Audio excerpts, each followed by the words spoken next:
ইসলামী আন্দোলন বাংলাদেশ লক্ষ্মীপুর এক রাঙ্গুজ আসনের সংসদ সদস্য পদপ্রার্থী আলহাজ জাকির হোসেন পাটোয়ারির উদ্যোগে সাংবাদিকদের সাথে মতবিনিময় সভার আয়োজন করা হয়েছে।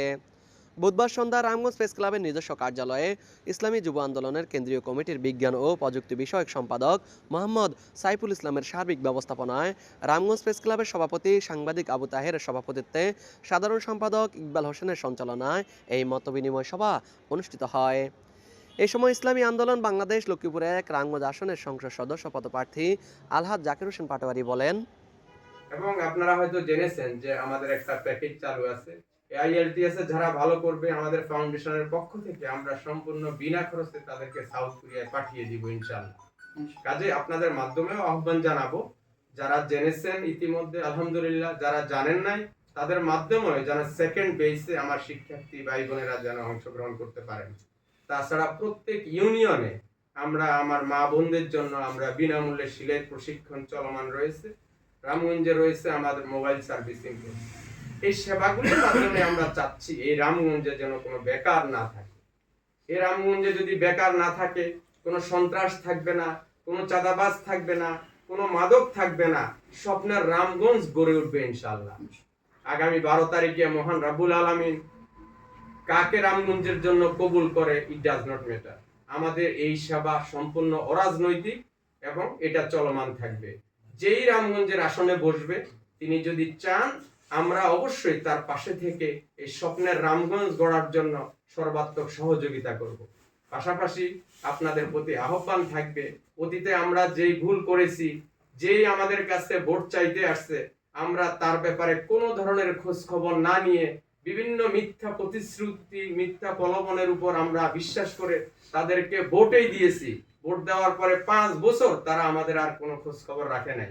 আমি এই রামগঞ্জের বিভিন্ন অঞ্চলে, প্রত্যন্ত অঞ্চলে যাওয়ার আমার সুযোগ হয়েছে। এমন অনেক বাড়িতে গিয়েছি যেখানে মোটরসাইকেল তো দূরের কথা, হেঁটেও যাওয়া যায় না, আল্লাহ মাফ করুক। আমার খুব কষ্ট হচ্ছে বলতে যে ওই বাড়িতে যদি প্রসূতি সংক্রান্ত কোনো বিষয়ে আমার কোনো মা বোনের যদি হসপিটালে যাওয়ার দরকার হয়, কোনো এক অ্যাম্বুলেন্সের দরকার হয়, অসম্ভব, কোনোভাবেই সম্ভব না। এসব দেখলে মনে হয় যে আমরা মনে হয় কাউকে ভোট দিই নাই, আমাদের কোনো গার্ডিয়ান ছিল না, আমাদের কোনো অভিভাবক ছিল না। আজকে আপনাদের মাধ্যমে রামগঞ্জবাসীকে আমি জানাতে চাই, যেই আপনার কাছে যাবে ভোট চাইতে, আমরা সকলেই মিলে অতীতের ন্যায় আমরা আর ভুল করতে চাই না।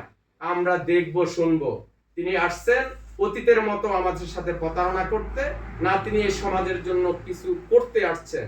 তিনি কি অতীতে কোনো কিছু করছেন, করার কোনো হিস্ট্রি আছে কিনা, সকল কিছু দেখে শুনে আমরা যদি একজন ন্যায়পরায়ণ গার্ডিয়ান এই রামগঞ্জের জন্য আমরা সিলেকশন করতে পারি, আপনাদের আমাদের সকলের সহযোগিতায় স্বপ্নের রামগঞ্জ গড়ে উঠবে ইনশাআল্লাহ।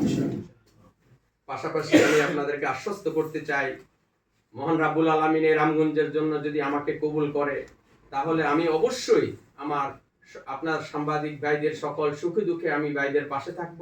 রামগঞ্জ প্রেস ক্লাবকে আমরা আধুনিকায়ন করব। সাংবাদিক হয়রানি, মিথ্যা মামলা ও হুমকির বিরুদ্ধে সহায়তা প্রদানের সাংবাদিক নিরাপত্তা ও সেল গঠন করা হবে।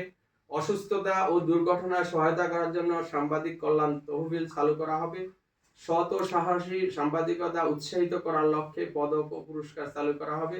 স্থানীয় সাংবাদিকদের পেশাগত দক্ষতা উন্নয়নে প্রশিক্ষণ সহায়তা প্রদান করা হবে। সবাইকে অসংখ্য ধন্যবাদ, আপনারা সময় দিয়ে আমাদেরকে সম্মানিত করেছেন। আমাদের প্রত্যাশা, আমাদের আশা, ইনশাআল্লাহ এবার স্বপ্নের রামগঞ্জ গড়ার জন্য সঠিক গার্ডিয়ান নির্বাচন করার জন্য আপনারা সকলে মিলেই সহযোগিতা করব এবং সকলে মিলেই যোগ্য লোক নির্বাচন করার জন্য 12 তারিখে সকাল থেকে সন্ধ্যা পর্যন্ত আমরা ভোট দিব। সবাইকে অসংখ্য ধন্যবাদ। আসসালামু আলাইকুম ওয়া রাহমাতুল্লাহ।